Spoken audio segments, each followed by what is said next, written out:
My name is Lida Weerts. I am from the Netherlands, but I live in Oslo in Norway. And I'm a member of the Kurdish Women Committee in Oslo. And we're trying to build up a good Kurdish women network.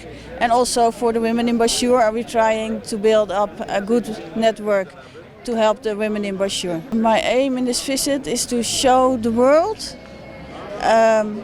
that something is happening here, that Turkey is invading your country and bombing the civilians, the people on the countryside, and nobody is protesting, and that has to stop.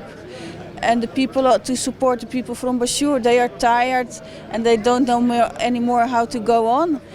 And if you ask them, they say, yeah, we're tired, we cannot do anything. And now we just want to show them we are here and we will stand up. Yeah. For the women, if there's war, it's always the women who suffer the most. The war is made by men and they won't stop it.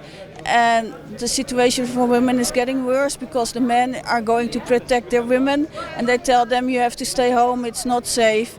And they don't get enough money to earn a living, so the women cannot support their family with food and they are suffering because their children are suffering.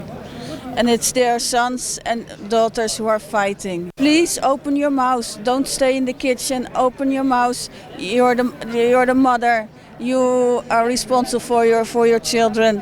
Please speak up and don't accept this Turkish pressure in your country.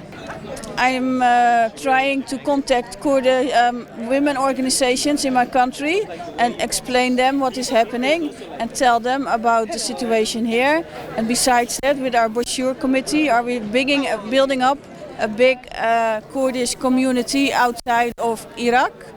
And we will explain to people in the world what is happening.